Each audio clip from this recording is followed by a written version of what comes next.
నమస్తే, welcome to our channel. నేను సిరి. జగన్మోహన్ రెడ్డి గారు తనకి హోదా కావాలని చెప్పేసి కోట్లు మెట్లెక్కబోతున్నారు. ఇంతకీ తనకి ఏ హోదా కావాలని తను కోట్లు మెట్లెక్కబోతున్నారు ఏంటనేది మనకు వివరించడానికి మనతో పాటు ఉన్నారు TDP official spokesperson Suryadevara Latha garu. నమస్కారం మేడం. నమస్తే. మనం ఇప్పుడు చూస్తున్నట్టయితే జగన్మోహన్ రెడ్డి గారు తనకి హోదా కావాలని చెప్పేసి కోర్టు మెట్లు ఎక్కబోతున్నారు. ఇంతకీ తనకి ఏ హోదా కావాలి, అసలు ఎందుకు కోర్టు మెట్లు ఎక్కాలని అనుకుంటున్నారు? అసలు జగన్మోహన్ రెడ్డి ఆలోచన ఎట్లా అనిపిస్తుంది అంటే, ఆయన చేసినటువన్నీ కరెక్ట్. అపోజిషన్ పార్టీకి ఆయన అపోజిషన్ లీడర్ అయిన తర్వాత ఎట్లా అనిపిస్తుంది అంటే, ఆయన ఏదైతే పాస్ చేయాలని చూశాడో అదే ఫాలో అయినా కూడా తప్పులు అయిపోతాయి. సో మనం నిన్న చూసాం అసెంబ్లీ సెక్షన్స్ గురించి కూడా. లాస్ట్ తెలుగుదేశం వాళ్ళని ఎలా మాట్లాడాడు, వాళ్ళు నల్ల బ్యాడ్జీలతో వస్తుంటే తెలుగుదేశం వాళ్ళలో ఎమ్మెల్సీలు ఉన్నారా, రౌడీలు ఉన్నారా, అసలు అసెంబ్లీకి సంబంధం లేని వాళ్ళందరినీ లోపలికి తీసుకొచ్చారు. ఎమ్మెల్యేలు కాదు, వాళ్ళు ఎమ్మెల్సీలు కారు, వాళ్ళతో అక్కడ దౌర్జన్యం చేపిస్తున్నాడు అని ఏదైతే మాట్లాడాడో సేమ్ ఆయన మళ్ళీ అలాంటివే చేశాడు.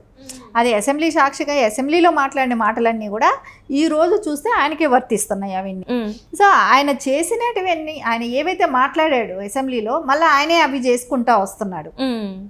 సో లాస్ట్ టైం ఎట్లా ఉన్నింది, 23 అసెంబ్లీ స్థానాలు గెలిచిన తెలుగుదేశాన్ని సో మీకు అపోజిషన్ అనే ఇది కూడా మీకు అంటే అసెంబ్లీలో మీకు ప్రతిపక్ష హోదా కూడా దక్కకుండా చేస్తాం అనే ఒక దాంతోనే ఎమ్మెల్యేలని లాక్కొనే ప్రయత్నాలు చేశాడు. కొంతమందిని తీసుకున్నా కూడా అప్పటికి ప్రతిపక్ష హోదాని తగ్గించాలనే ప్రయత్నంతో 10%కు పైన ఉంటేనే వాళ్ళకి ప్రతిపక్ష హోదా దక్కుతుందనే ఒక రూల్ పెట్టడం కూడా జరిగింది. సో ఆయన ఉద్దేశం ఏంటి, వీళ్ళు 175 మేము ఉన్నాం కదా, మేము 175 అని అంటే మేము ఎక్కువ భాగం మేము 151 ఉన్నాం, అది మేము తగ్గిస్తాం. 175 అసెంబ్లీలో 151 వీళ్ళే ఉన్నారు. సో మేము తగ్గించేసి సో మీకు అపోజిషన్ కూడా లేకుండా చేస్తామని మాట్లాడాడు. సో అది దాన్ని రకరకాల ప్రయత్నాలు చేశాడు. అప్పట్లో ఎమ్మెల్యేల మీద, వాళ్ళ బిజినెస్ల మీదే కానివ్వండి, వాళ్ళ పర్సనల్గా అటాక్ చేయటమే కానివ్వండి, అప్పుడు క్రూషియల్గా అనిపించింది అనమాట. ఎందుకంటే మిగతా ఉన్న ఎమ్మెల్యేలని కూడా ఏ రకంగా ఇబ్బంది పెట్టాడు అప్పట్లో. ఎందుకంటే అపోజిషన్ లీడర్ అయిన నారా చంద్రబాబు నాయుడు గారిని చాలా రకాల ఇబ్బంది పెట్టాడు కదా, రాళ్లతో దాడి కానివ్వండి, రకరకాల ఇబ్బందులు పెట్టారు. మనం చూసాం పార్టీ ఆఫీస్ మీద దాడులే కానివ్వండి, బాబు గారి మీద దాడులే కానివ్వండి, లోకేష్ గారి మీద దాడులు చేయడానికి చేసిన ప్రయత్నాలు ఇవన్నీ వాళ్ళ మీదే చేసినప్పుడు ఇంకా ఎమ్మెల్యేలను కూడా ఏ రకంగా ఇబ్బంది పెట్టుంటాడు. అవన్నీ చేసిన దాని మూలన ఆయన ఏదైతే ఆ రోజు చెప్పాడో ఈరోజు ఆయనకు వర్తించదా అది? ఈరోజు ఎలా అడుగుతాడు? ఈయనకి 11 మంది ఎమ్మెల్యేలు ఉన్నారు. ఇప్పుడు 10% కదా పక్కన పెట్టేసేద్దాం, నీకు అసలు 10%లో కూడా లేరు కదా. అంటే ప్రతిపక్ష నేతగా కావాలి అంటే ఎంతవరకు సమాజం? అంటే ఆల్రెడీ జనాలు ఒక తీర్మానం ఇచ్చేశారు, ఇది మేము కోరుకునేది ఇదే అని చెప్పిన తర్వాత కూడా ఎందుకు జగన్మోహన్ రెడ్డి గారు మారలేకపోతున్నారు, మార్పు చేసుకోవాలని ఎందుకు అనుకోలేకపోతున్నారు? అసలు ఇంకొక విచిత్రం, నేను కోర్టుకు వెళ్తాను అని మాట్లాడుతున్నాడంటే, సరే కోర్టుకు వెళ్తే కూడా ఏం చేయగలుగుతావు నువ్వు? అసెంబ్లీ సెక్షన్స్కి సంబంధించింది స్పీకర్దే అంతిమ నిర్ణయం. సో అక్కడ ఎవరు ఏమీ మార్చలేరు. సో నువ్వు కోర్టుకు వెళ్ళినా జడ్జి గారి జడ్జిమెంట్ ఏమి ఉండదు. అసెంబ్లీ సంబంధించినంత వరకు కూడా అక్కడ స్పీకర్దే నడుస్తుంది. మనం చూసాం పార్లమెంట్లో కానివ్వండి, మొన్నటి వరకు కూడా కాంగ్రెస్కి 10% కన్నా తక్కువ ఉండబట్టి వాళ్ళకి అక్కడ అపోజిషన్ హోదా కూడా దక్కలేదు. అక్కడ కాంగ్రెస్కి, బీజేపీకి ఆ రోజు జరిగిన గతంలో కూడా. సో అలాంటప్పుడు ఇప్పుడు వాళ్ళకి ప్రతిపక్ష హోదా ఇప్పుడు వచ్చింది కాంగ్రెస్కి, గతంలో లేదు కదా. సో ఓన్లీ వాళ్ళు అక్కడ ఒక ఎంపీగానే వాళ్ళు వాయిస్ ఇచ్చారే కానీ అపోజిషన్ లీడర్కి కూడా వాళ్ళని ఎవరు గుర్తించలే, కాంగ్రెస్ పార్టీని కూడా గతంలో చూస్తే పార్లమెంట్లో. సో ఇప్పుడు జగన్మోహన్ రెడ్డికి ఎందుకు వర్తించదు అది? సో ఈయన ఆలోచన విధానం ఏంటంటే, ఈయన ఏం మాట్లాడినా వింటున్నారా ప్రజలను అనుకుంటున్నాడా? సో ఇప్పుడు పిచ్చాడు ఏం మాట్లాడినా నేను కరెక్ట్ అని అనుకుంటాడు చూడండి, అదే రకంగానే అనిపిస్తుంది. ఆయనకి ఏ రేంజ్లో ముదిరిందో కూడా అర్థం కావట్లేదు, కానీ ఆయన స్థాయి ఆ రేంజ్లో ఆలోచిస్తున్నాడని అనిపిస్తుంది. ఏదైతే ఆయన గతంలో ఆరోపించాడో అవన్నీ ఇప్పుడు మళ్ళీ స్టిల్ అవే నడిపించాలని చూస్తున్నాడు. సో ఈయన వరకు వచ్చేటప్పటికి అవన్నీ కరెక్ట్ అయిపోతున్నాయి.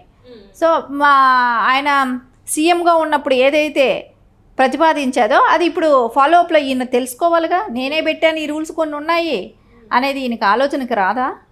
రైట్.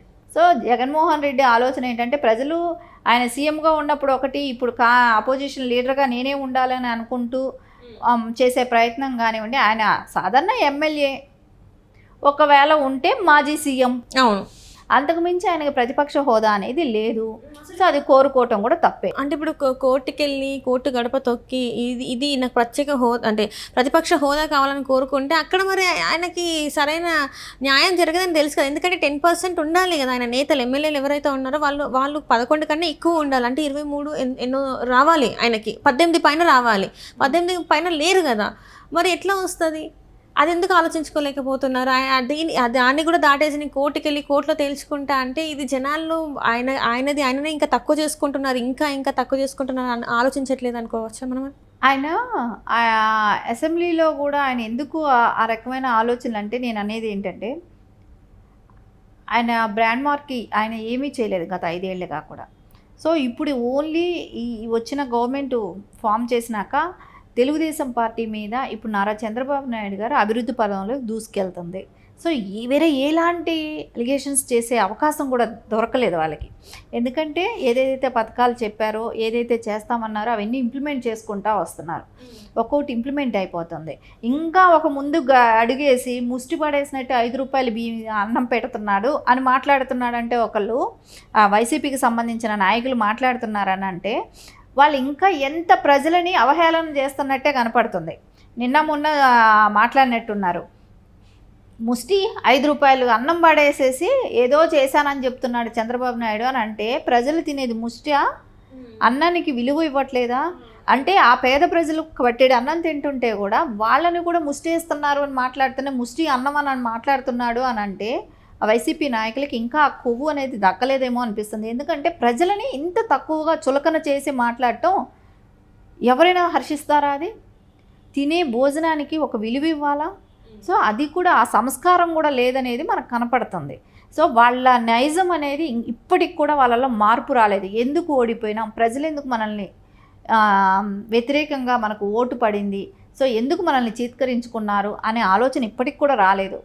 అంటే అది ఎంత జగన్మోహన్ రెడ్డి ఆలోచన, పైశాచిక ఆనందం పొందాలి, ఇప్పటికి కూడా ఆయన దగ్గర మెప్పు పొందాలనే దానికి నాయకులు నోటుకొచ్చినట్టు మాట్లాడటం మళ్ళీ స్టార్ట్ చేసేశారు.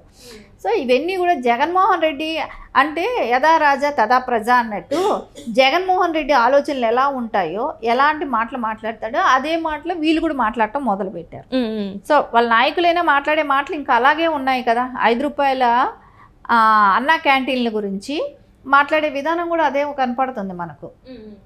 సో దీనిలో జగన్మోహన్ రెడ్డి చేసేవన్నీ కూడా నేను కరెక్ట్ చేస్తున్నాను, అవతలాడు ఆ పార్టీ వాళ్ళు ఏం చేసినా తప్పు చేస్తున్నారు.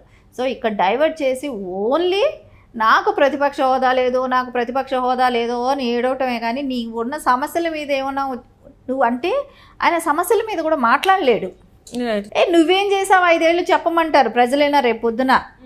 ఇప్పుడు నువ్వు ఈరోజు మాట్లాడుతున్నావు, నువ్వేమో చేసావు చెప్పు అని అంటారు కదా. సో అది కూడా అవకాశం కూడా లేదు. కాబట్టి ఇదే టాపిక్ని ఏదో మాట్లాడితే ఏదో సింపతి వస్తుంది, నాకు ప్రతిపక్ష హోదా లేదని అంటే ఏదో ప్రజలు బాధపడతారు, ఈయన గురించి ఆలోచిస్తారనే ఆలోచనలో అపోహలో ఉంటున్నట్టే కనపడుతుంది. Right. Thank you so much. Thank you.